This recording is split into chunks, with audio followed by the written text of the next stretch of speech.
Hi guys, good morning. Paus ako, si Dudong din paus. Baby lunch may ubo pero hindi na gaano. Kami na naman. So at least medyo okay, okay lang. Sabi ko, okay lang kami magkasakit. Okay lang si Baby Labs. So ang aga namin nagising, si Baby Labs, ang aga niya dahil sabi niya, gutom daw siya. Yeah, may soup na, Turkish soup to, na ginawa ni Chahin kahapon para sa amin. And then, may Turkish rice, ano din, yung kamuk kapamay ng chicken na may rice. So, yun. Alam ko, oo. Kasi manok ka, ano, di ba, sabi. Wala akong, ano eh, di pa ako nakapag, loto din. Kasi sayang naman din itapon. Pakain ko na lang. Tapos, uminom naman kami ng, si Dodo. Hindi ko nadala yung gamot ko. Ang kabibidabs ko, ang nadala ko. So, wala. Yung gamot na lang na andito, yung ininom namin ni Dudong. Mag-ano na ako, magkape. Kainin ko. Hindi niya. Para tuloy-tuloy tayo sa ating gawain. Dahil hindi pa ako tapos. Dito yung anuhin ko ba yan? Buksan ko pa yan. Dahil, sisend natin yan bukas o makalawa pag okay na, hindi ako busy. At least naman yung sabi ko, yung unang iniisip ko nung nasa ano ba lang kami, sabi kong lilinisin pag dating pa lang, syempre malikabok ilang days, diba? Pero things to talaga. Thank you so much sa akin. Tsahin namin ni Dudong dahil siya naglinis tatlong araw, dalawang araw daw. Nilabhan daw niya yung mga kortina, naglinis sa mga bintana, lahat. Nilinis niya lahat. Yan. Maraming salamat talaga. Yan. So, pakainin ko muna si Baby Lamps. Balik-balik. Inom din ako ng tubig na maligam-gam.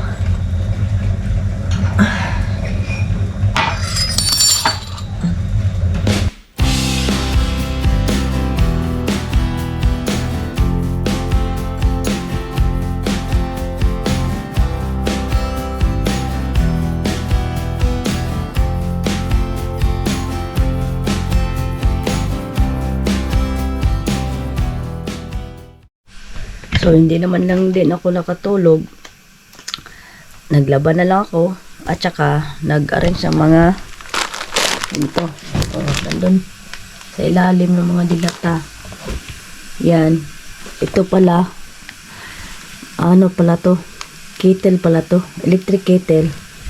Ang sinabi ng friend ko, multifunction daw na rice cooker. Mali ang nabili ko. Buti na lang may pera ako ng peso dito. Sinabi ko sa kanya kung ibalik ko na lang yung pera.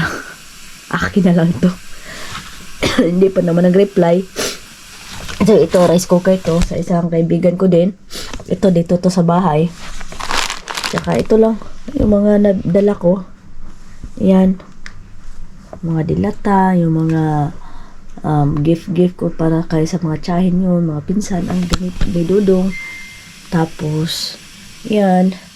Dito akin lahat. Hindi to akin lahat. Ito, ipapadala ko pa to sa friend ko. May mga gamot dito. Ito mga inhaler na to.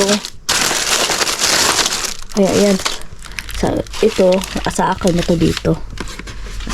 Dito yung mga lotion, mga kimirot.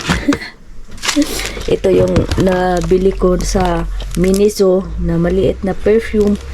Ano lang, bali 3 lang nabili ko. Pati si Dudong din, nabilhan ko siya. Yung black syempre pang lalaki, no? So, yan. Guys, kunti lang talaga. Kasi halos lahat na sa bagahe namin. Yung kunting regalo ni Baby Loves. Tsaka, kunting mga sa tawag niyan.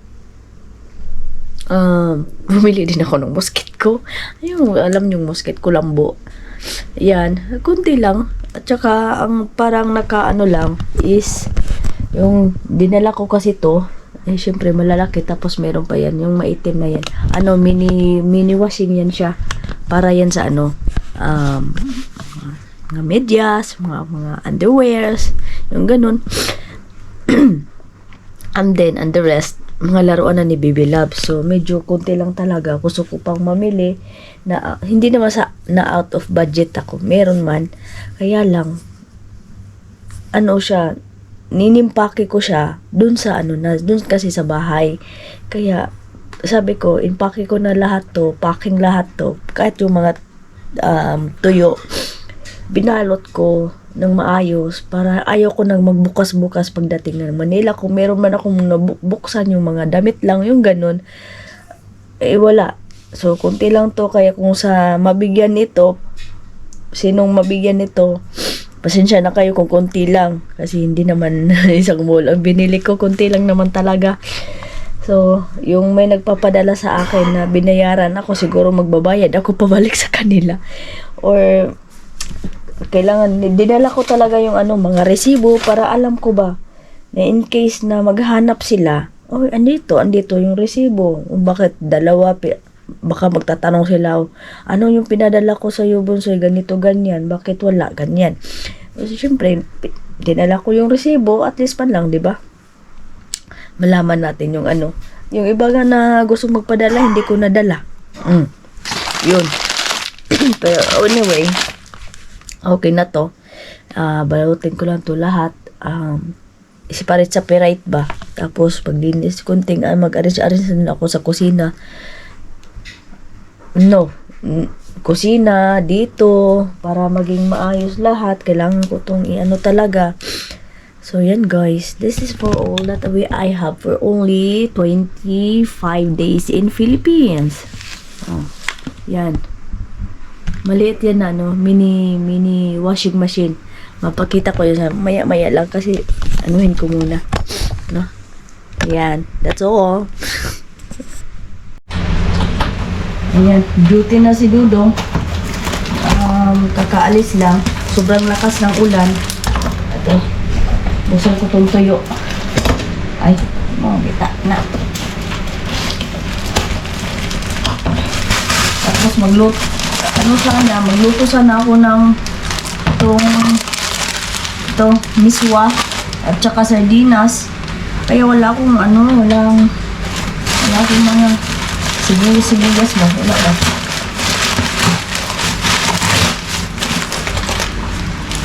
Sabi ko na lang, itong corned beef na lang. Kunti lang nabili ko talaga. Kung may nabigyan man ako o wala, pasensya na. Kasi kunti lang talaga ang nabili ko.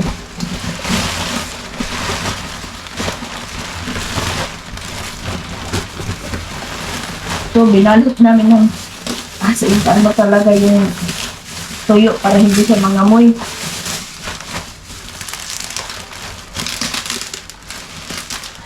Ang sobra ko pa to nung binili ko doon sa pumunta kami ng Mati City. Tapos, may kung alam yung banda sa pauwi din sa amin, sa Lupon, may isang sidewalk din ng mga tuyo, kahit lasing-lasing tuyo, kunti lang binili ko. Tapos, doon pa nawala yung kwintas ni Baby Loves na regalo sa kanya ng ninang niya. Kasi karga ng karga, hindi ko na na-isin. Tapos manipis lang kasi yun. Kaya bumili na lang ako ulit. So, sabi ko, ako muna ang susuot. Hindi mo na ikaw. Saka ka na pasuotin pag na. Okay na. Yung iba dito, hindi to sa akin, sa friend ko. Ala.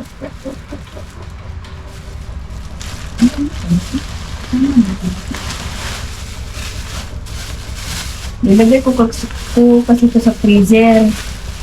Ayan. Okay. Ito lang talaga pala ang nadala ko. Wala nang iba. Ito lang sa akin, no? Ito, to Iba din ito. Anyway, yeah.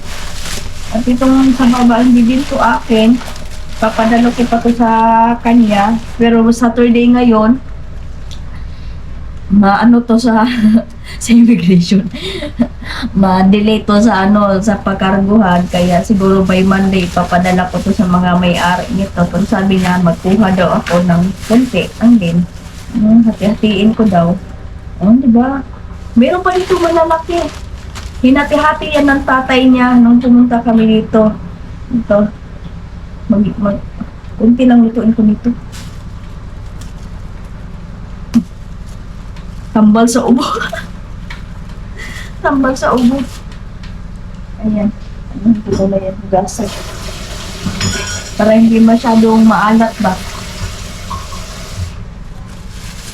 Si Bibi Loves, iyak ng iyak. Kung hindi ko pinagalitan, hindi tumigil. Galit din minsan. Grabe na balik ko. Ang dami. Magluto muna ako. Parang masarap ang may kitchaw, no? Huwag na ito na lang muna. Nalulubuksan ko na to eh. Lutuin ko muna to. And then itong tuyo. Ayan. Ano ito? Ito siya.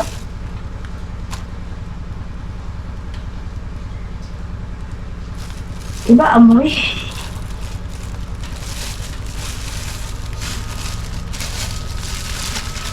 No? Ito lang na bit-bit ko. Wala na. Sa na bagahe namin, anim na bagahe namin, parang dalawang malita. Oo, dalawang malita siya na may tuyo, may canned goods, may mga sardinas, kahit ano-ano. Ay, canned goods, mga junk foods. Pero hindi as in lahat talaga. May nagpapadala, hindi, wala na sa isip ko dahil basta may kasamang, ewan ko lang siguro, depende lang din siguro. Depende lang talaga. Wala akong mapaglagyan, tapos takot din ako full baggage, tawag man, over baggage ba, mga ganon. So, yung iba, nakalimutan ko. Yung iba, nabili naman. Pero may lang talaga. Anyway, importante meron. Lang to, good for one day. Magluto muna ako. Gutom na ako ng oras na. Si Bibel sa pakain ko naman. Kaya medyo lang. Okay lang.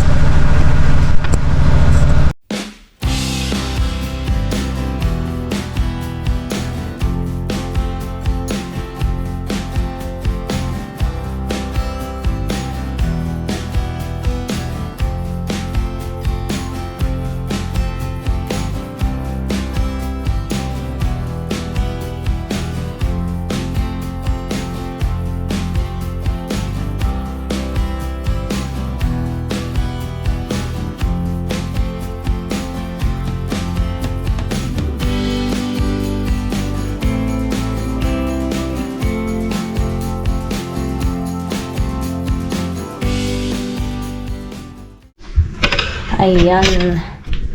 Tanghali na. 12. Di pa rin ako tapos. Nag-arrange pa rin. Si Dodong bumalik dahil may pasar ngayong market day ba. Kaya nagpabili ako ng mga buyas. Ayan. Hindi pa rin ako tapos sa aking arrange. Ito, cute. Ito yung sinabi ko, mga cute na perfume. Liit lang. Bango to eh. Bango.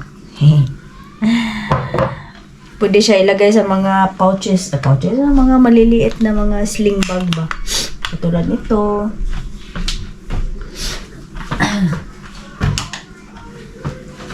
May nabili kasi akong yung bag sa Pinas na maliit. Doon ko nilagay. Doon ko siya ilalagay. Meron din dito, di ba? Meron, Pinas yan. Rento ba? Hindi ko na to dinala dito lang to. Dahil yun nga, doon yung lang yung maliit din na bag. Kasing liit ko din. So, kunti pa lang yung ko dito. Kasi Bibi Loves, Hindi pa ako, may third batch pa ako sa aking mga labahin. Yun naman ang kunti na lang. Yan. And then, to. Kunting linis-linis ako dito. So, papadala ko to dahil sa friend ko yun. Yun, sabi ko. Yan, kunti na lang. Ito yung sabi ko na mini washing. O, diba? Ang cute lang. Ano siya. So, yan lang guys. Meron pa dito ito. Padala ko to sa mga kaibigan ko na siyempre medyo matagal-tagal na. Ayan. Tagal-tagal na hindi nakauwi. So, that's our for today vlog mga Madam Dudong Inday para makapagbanat-banat naman ako. Dudong nag-grocery.